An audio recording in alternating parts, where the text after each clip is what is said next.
beginning a new Sefer Shmos, and I want to share with you an idea. I think it has tremendous practical applications for us as educators and as parents. One of the fascinating things about Chumash, even though we don't view a Chumash as a history book, but what we see is that even though things happen later on in history, we've spoken about before that Ma'aseh Avasim Nabonim, that our avos were able to orchestrate, and what happened to them was really setting to play things that are going to happen later on for the future generations. But you see that throughout history, not only in terms of Klal Yisrael, the whole idea in terms of you follow the history and you see how the Nazis rise to power, and the whole concept of the final solution that Hitler came up with. You just go back to the Chumash and you see how Pharaoh dealt with Bnei Yisrael. You see that he wasn't yesh me'ayin. Hitler, Yamach Shemo, didn't make it up on his own. We go back to the whole idea of what Pharaoh was able to do in terms of his concept of his final solution. I want to talk about that a little bit because I do think there's a tremendous educational messages there. So you have here beginning of the new Sefer, and the old regime, Yaakov Yosef, all of the Shvatim, they've all passed, and it says even Vayakom Melech Chadash, a new king. It's actually dispute whether it's a new Pharaoh, it's an old one that just changed the way he felt about the Jewish people. And so it says Vayakom Melech Chadash al Mitzrayim asher lo yoda es Yosef. He did not know Yosef. It needs to be understood as well. I mean, the impact that Yosef and Yaakov had on the Egyptian community was so strong and so positive, how they were able to put this into play. But we see, Pharaoh says, Vayomer el amo, hinei am b'nei Yisrael rava otzim imenu. He says, look, the children of Israel have become more numerous and stronger than we are.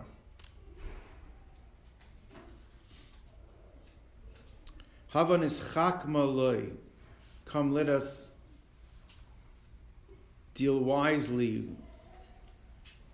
with him. It means the people.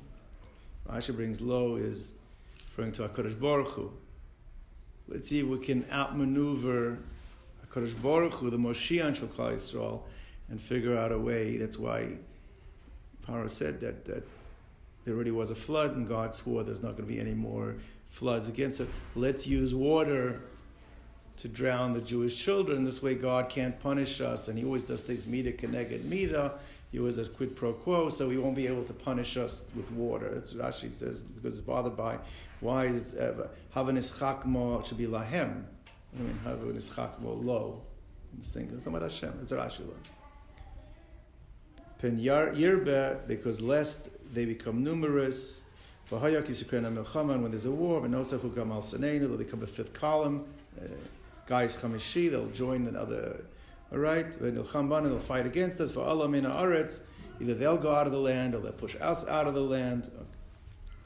So Pharaoh is now got this problem. He wants to know how to protect the Egyptian people. So the Talmud says like this. The Talmud says, Daf Yud Aleph in Sota,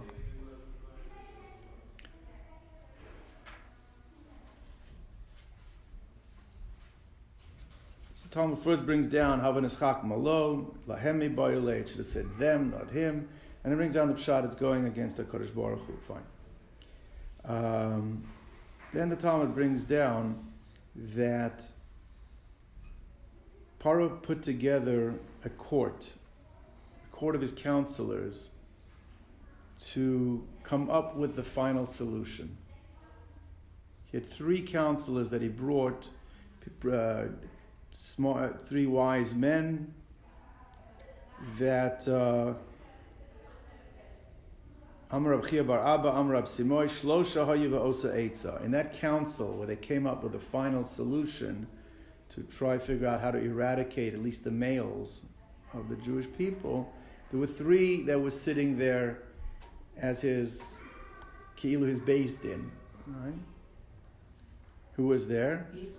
Bilam, Eov, Yisro. You have to see how it works out timeline historically, but that's not the main focus here. So there were 3 that were there. Bilam Sheyatz, Bilam actually advised the destruction, that they should kill the Jewish males. So his Mida Keneged Mida, what did he get? Nerag. He was killed. Again, how the time works, because we find it was killed after the Jews got out of Mitzrayim, so it's 210 years later. I mean, that's how it works, but okay. Eov Sheshasak. Eov sat there and kept quiet. Nidon b'Yisurim. He was subjected to the worst type of torture, punishments, pains. He lost everything, lost his children, he got all kinds of physical ailments. So he was judged to be, his quid pro quo, his mida keneged mida, is that he was subject to all types of suffering. And Yisro shebarach, Yisro who didn't sit there, he just ran away. Zachu mibnei banov sheyeshvu belishkas hagazis. His descendants ended up being part of the Sanhedrin. They sat in Lishkas HaGazis. That was the place on the Temple Mount that was set aside for the Sanhedrin. Right? So there's a famous vort from the Brisker Rav, Rabbi Yitzchak Yosef Soloveitchik. He says, let's understand how this works. Right? I understand the Mida Keneged Mida. Yisro, Bilam wanted to kill the Jews. He gets killed. Right?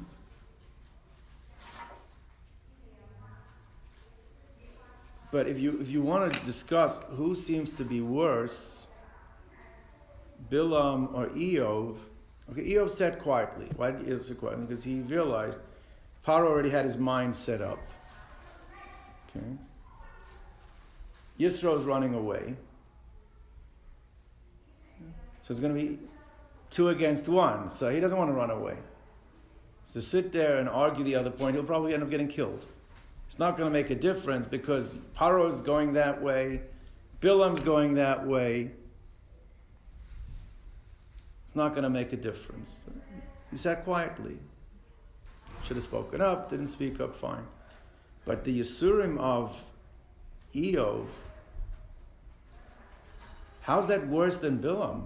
The Talmud says that Hanani, Mishael, and Azariah were threatened with death, right?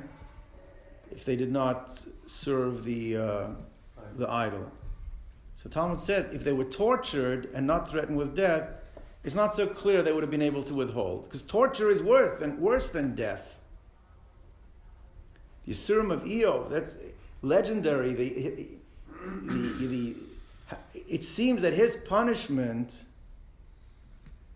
is much worse than the punishment of Bilam. But got a bullet in the head and he's done, gone. So why is what Eov doing worse than what's Bilam doing? And also, what's the Mida Keneged Mida that Yisro's children, his descendants, should be in the Sanhedrin because he ran away? So I'll tell you what the Brisker Rav says. The Brisker Rav says like this. Famous word, everybody uses it. So he says like this. In Yiddish is an expression, as tut weh schreit man. Means if something hurts you, you scream. He says the problem with Eov, he didn't feel it. How can you sit quiet? How can you sit quiet? You're talking about the extinction of a nation. You're talking about baby children are going to be executed, and you're sitting quiet? You don't feel the pain? You know what? I'm going to give you a reason now that you're going to have to start screaming. He says that's the Mida Keneged Mida. You sat quiet and you didn't scream. Now you're going to get a reason to scream. That's the word from the Brisker Rav. Right? We still have to understand, how does it answer? So we understand that's the Mida Keneged Mida. But what's worse, Bilam or Eov? Bilam, not only didn't he sit quiet, he went the other way. And the punishment of Eov is worse than the punishment of Bilam. So Eov didn't have the right sensitivities. He sat quiet.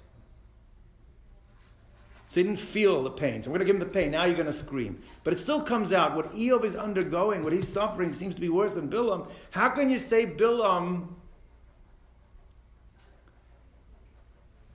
was better than Eov? How could he be better than Eov? Bilam, not only didn't he sit quiet, he went along with it. He supported it. How could Eov get a greater punishment? That still, even using the idea of the Brisker Rav, that it's a Mida Keneged Mida, it still doesn't answer it. And we have to also understand the Yisro's Mida Keneged, that his grandchildren, whatever, great-grandchildren ended up in the Ishkar. It doesn't seem to understand that, explain that as well. There was a medieval writer, Dante, right? You've heard of Dante? So he said that the worst purgatory was created for someone to stay silent in the middle of a crisis. That's the idea. That's really the word of the Brisker Rav, That somebody stays silent in the middle of a crisis, the worst purgatory awaits that person. So the word means that you're showing, you don't have the right sensitivities. How can you stay silent? It's crisis. How can you stay silent? How can you not feel? Right? That's the idea. So I'll tell you what I heard from my Rosh Hashiva. Rosh Hashiva said that that's not the pshat in the Chazal. The Brisker Rav is saying it could be true that you have to be vocal and you have to, but as we said, it doesn't answer up completely the idea. It doesn't say why Eov is worse than Bilam. It doesn't answer that question. So my Rosh Hashiva said a word that I want to share with you because I think we can extrapolate from it a very, very important parenting message.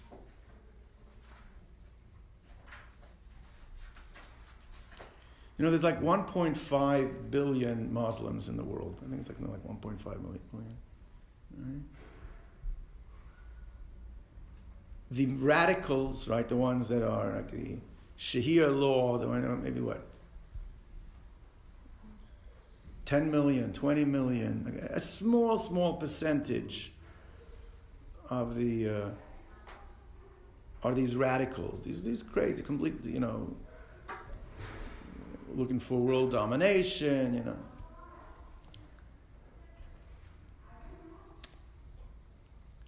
So what's the problem? The problem is you have so many, right? We always hear, they're not all crazy. There's a very small percentage of them are crazy. They're not all that way. So we shouldn't have this negative feeling about, it's a message of, Muhammad was a message of peace. It wasn't a message of war, and these are crazy. The problem is like this. The problem is, why aren't they speaking up? You got so many of them that don't feel that way, right? 1.5 billion, small percentage, 10 million, 20 million that are the crazies, the radicals. So why don't they speak up? So the problem is like this. The problem is that the fact they don't speak up, that makes a radical behavior seem like normal behavior. When you don't, there's always the concept of the silent majority. There's a silent majority. The problem is when the silent majority stays silent, then the radicals, then that small minority, if they're not radicalized, if they're not shown that they're radicals, then what you've done is now they're included in It's okay. It becomes, I don't agree with it. I'm not going to go with it, but it's okay. It becomes normal behavior. It becomes normative behavior. And we see that over and over and over. That if something is not done about, or even vocalized, or complained about, or made a noise, it becomes normal. Rahman al-Islam, you see in abusive relationships, you see that all the time. You know? Something that is abusive and that people, how do they tolerate it? Because after a while, if you don't do anything about it, it becomes normal. Okay? So he hits his wife, that's what he does, that's the norm. He beats his kids, that's the norm. If you don't do anything about it, you don't stand up and make a protest, then radical behavior becomes normal behavior.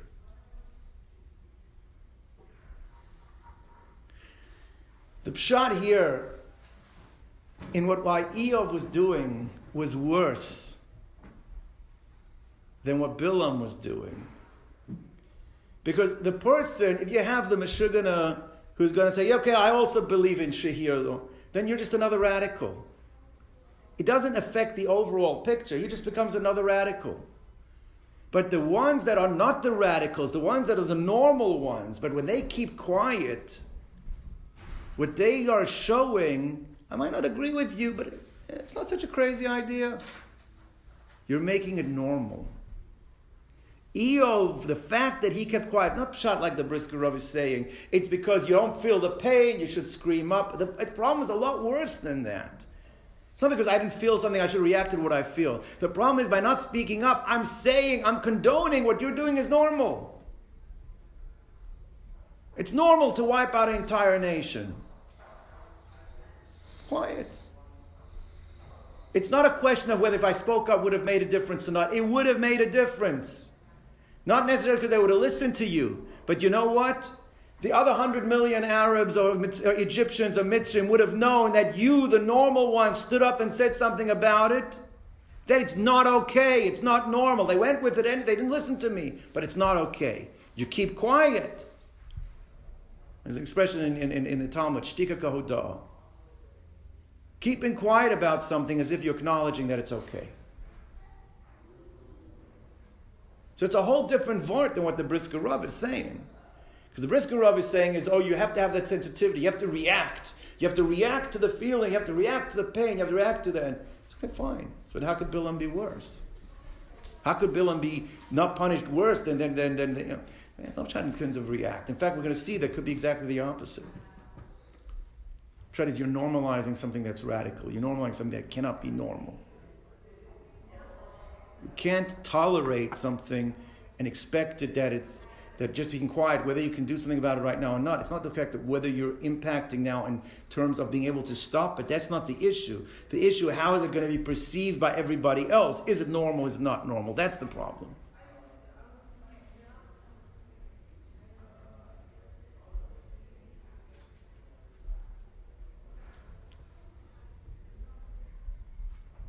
I think that's shot in Yisro. Yisro basically was saying is, for me to be part of a judgment, even if I am the dissenting opinion, right? To be part of something that seems to be that's okay, it's within the boundaries of what is okay, I can't even sit in such a beis din. I cannot even sit to even be in a discussion of such as I can't. This is completely radical. This is completely not normal. I cannot be part of such a beis din. He runs away. It's not a question that he feels a sensitivity. He realizes something like this. It just cannot happen. You know what his reward is? His descendants become part of the ultimate beis din. Become part of the Sanhedrin. That's where you have to have the right sensitivities, the right objective. He showed that. He's shown it. I can't be part of something that is going to normalize such a thing. Even to be the dissenting opinion, I can't be. So stay there and complain. You get killed. Okay. No, I don't want to be part of it. That's his reward. So I was thinking, how does this practically impact on us? So whether or not we realize this, but we go through this every day, multiple times. We see behaviors by our children, certain things. Do we speak up or do we let it go? How many times a day we have a situation is, okay, do I say something? I know what, forget it. I don't have patience anymore. Just let it go. What is the determining factor to determine whether, or teachers, do we say something about it or do we stay quiet? Unfortunately, and that's why I think it's a huge divide between what I heard from Yocheved and the Brisker Roa. Most of us, our parenting is reactive parenting. We're not proactive in our parenting. We react. What does that mean? If our kid's doing something that is bothering us, we will react. Different degrees of reaction. Right? That's reactive parenting. That's not appropriate. I'll tell you what the problem with reacting is. You're in shul. Right? Shul, and unfortunately,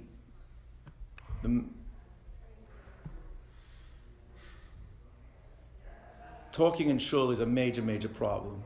Somebody showed me a clip. Again, I'm not saying this Normaizing, but someone went to Rabbi Yaakov, the Stipler's son, what's his name? Rabbi Yaakov, not Rabbi Yaakov's the father, the son, Rabbi Chaim Kanievsky, and said that we have an issue with all of these attacks on shuls. What should we do? Should we start getting extra security? Should we get more guns? He said the best security of a shul is not talking in davening. Okay, but that and if you look at in certain sidurim on Shabbos after you put away the Sefer Torah, there's a hiratzon, a special tefillah, was compiled in the 16th, 17th century by the Tosfos Yontiv. And it came after the Gzeres Tach V'Tat. They had Shamalniki pogroms and he says there that the reason it happened is because people were talking in shul. And it's especially Moshe Beirach to bless the ones that don't talk in shul. It's a big problem. We're trying to educate our children that they shouldn't become their parents who talk in shul. It's not so easy either. But so you're sitting in shul, right? And the guy next to you doesn't stop talking. You go over to him and you go, shh. You give him one of those, right? Usually what happens is he talks even more. Has no impact. Unless he's scared of you, maybe. Or he'll move away and talk somewhere else. Why is that? It's because you don't have an issue with talking in shul. Because you're not going to the guy on the other side of shul and telling him to be quiet. The only one you're telling to be quiet is the guy that's next to you because he's disturbing your davening. So the message that you're giving the fellow is, I don't care if you talk, just don't talk next to me. Right? You're telling him, it's not because you're doing something that intrinsically, animically is wrong for you, you're just bothering me. I'm bothering you, okay, like you, I'm going to continue bothering you. Right? So if you react to an issue, you're really reacting not to the issue at home. You're just reacting to the way it makes you feel. Reacting to something that makes you feel does not necessarily give over the right message, and very often it gives over the wrong message. Same thing with our kids. Right? If a kid is like making a noise next to you or doing something that bothers you, like whatever back in the old days, right? Or something that you get, you're reacting to what he's doing. You're reacting to what he's doing. You're just saying what you're doing is bothering me. You're not proactive, saying are you doing something that is wrong? And the reason why what you need to determine is this making it, if I don't react, is it normal? Will it become normal part of his behavior? That's the difference. The difference, if I'm reacting, it has nothing to do with whether I consider it normal behavior or not normal behavior. The only thing it bothers me is it bothering me? Not does it matter what kind of behavior it is, but if it bothers me, I don't want it bothering me. Whereas if the decision proactively, I've made a decision in my home that when I am speaking, my kid can't cut me off. So when he cuts me off, I said, 1 second, you have to wait until I finish. Or when you speak, I'm not going to let one of your brothers cut you off, or your sister cut you off. Because in our home, people get a chance to speak, and only then you respond. You don't cut them off. As opposed to if I'm speaking, you're bothering, stop bothering, there's a different message. One is, I don't want what you're doing to become normal behavior. It's not normal. It's not normal. You have to learn that when you leave and you go into a house, you see this all the time. When you become an adult and you have discussions, you let people finish speaking. I'm going to teach you that that's what you're supposed to do. As opposed to, I'm stopping, I'm upset and you're bothering me because I can't finish that. It's two different messages. One was a proactive parent. We've discussed with my wife and I have discussed this is what we consider normal in our home. And therefore, we don't want that happening. We're going to stop that. And there's going to be consistency in how we deal with it, what we do with it, how we do, as opposed to that I'm just not reacting. Every time something is bothering me, I'm reacting to the thing that's bothering me. Two different types of parenting, proactive and reactive. Reacting, as I said, is the wrong way to deal with it. Usually it's ineffective because it sends the completely wrong message. It's not about what's right or what's wrong, it's about what's bothering me. Proactive is, I don't want your behavior to become normal behavior. You should realize that's not normal behavior. For example, right? Kid runs into the street.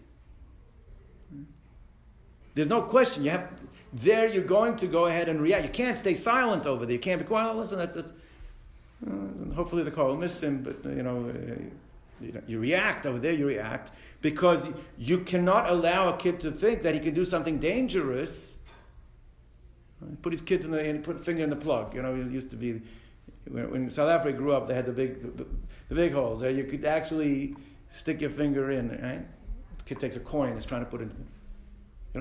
You realize you have to react over there. It's not because it's bothering you. There you're reacting because that is inimical to his existence.